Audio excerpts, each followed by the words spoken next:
Alors on se retrouve sur le toit du Ferrailleur avec Burns in Raw. Comment ça va, messieurs? Ça va, il fait beau. Beau décor, c'est cool. Merci de nous accorder un peu de temps. Vous avez enregistré du coup votre set pour l'émission il y a quelques semaines. Comment ça s'est passé? C'était cool sur le côté où en fait c'est un plateau télé, c'est pas une salle de concert. Donc en fait on ressent moins le manque de public.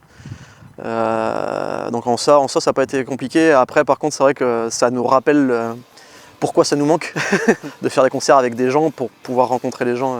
Enfin c'est un peu pour ça qu'on fait ça à la base, quoi. Mais alors Burns in Raw, pour ceux qui ne vous connaissent pas, vous êtes un trio de post-hardcore originaire de Laval, au compteur 4 EP, 2 albums signés sur le prestigieux label Deathwish et quasiment 1000 concerts en 10 ans. Australie, Serbie, Mexique, Malaisie, Philippines, Japon, USA, un an sans live. Comment est-ce que vous avez vécu cette année? Personnellement c'était la première fois depuis mes 14 ans que je joue aussi peu de concerts. Ouais, on est passé vraiment de l'année la plus chargée en concert de ma vie à l'année la moins chargée du tout, quoi. Enfin, donc c'est vrai que ça fait tout bizarre et pour autant sur le coup quand même on était limite soulagés parce avoir le confort de pouvoir vraiment se mettre dans de la compo, par contre ça faisait vraiment un moment aussi parce que on n'avait même pas pu composer depuis qu'on avait changé de batteur. Donc ça c'était quand même intéressant sur le coup. Maintenant c'est un peu long maintenant. Et alors 1000 concerts en 10 ans, pour vous le live ça a une place très importante. Vous jouez autant dans des petits lieux autogérés que dans des gros festivals. Et le fait que vous veniez de Laval, je crois que ça vous donne aussi envie d'aller dans des petites villes. Pour vous le live c'est vraiment quelque chose de primordial dans votre démarche? C'est un peu la racine du genre de musique qu'on fait. C'est pas nécessairement... Enfin, pour moi en tout cas, c'est pas forcément un genre de musique que tu vas écouter en buvant ton café le matin, ou c'est pas un genre de musique qui passe à la radio, par exemple.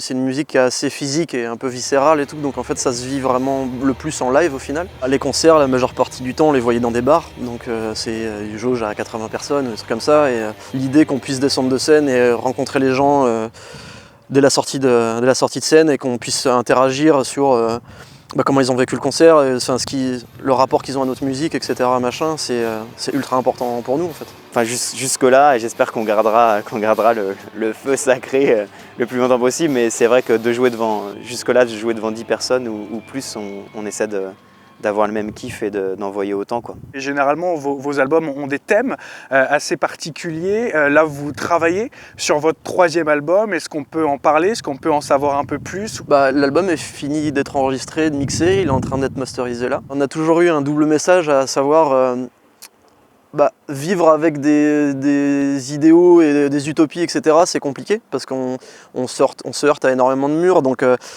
ça rend toutes les choses de la vie un peu déprimantes, mais en essayant de toujours dire aux gens, il y a une lumière au fond du tunnel, quoi. Et le dernier album déroge pas trop à la règle, il est juste, je pense qu'il est un petit peu plus centré sur justement la partie très dépression, etc. C'est un peu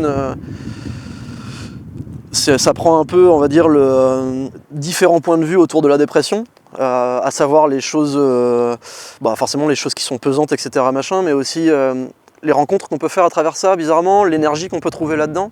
Forcément, nous, on n'essaye pas d'avoir un discours de but en blanc, frontal, à dire aux gens quoi penser, c'est pas notre intérêt. Enfin, on pense que les gens sont assez intelligents pour faire leur propre sauce avec ce qu'on a à dire. Je pense que c'est le premier album, l'un des albums où on a le plus de textes qui sont vraiment assez politisés, assez en mode genre ça, c'est pas cool, ça va falloir arrêter parce que ça commence à nous les casser. Toi, Quentin, tu as une histoire un peu particulière avec le Ferrailleur. Tu as un lien particulier avec ce lieu depuis plusieurs années. Est-ce que tu peux nous en parler? J'ai fait mes études à Nantes dans justement la lumière de spectacle vivant. Donc je faisais ma petite théorie à l'école et en fait au bout d'un moment j'ai eu l'occasion de venir faire un groupe de Laval qui jouait au Ferrailleur. Et puis j'ai tout de suite sympathisé avec les autres lighteux qui bossaient là.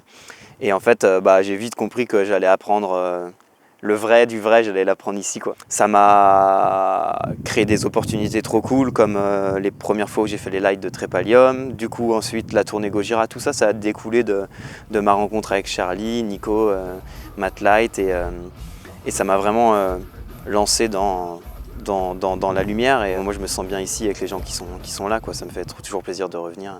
Ça fait plaisir. Merci, messieurs, de nous avoir accordé du temps. Merci à toi. Et très bonne journée, merci beaucoup. Bisous. Merci beaucoup.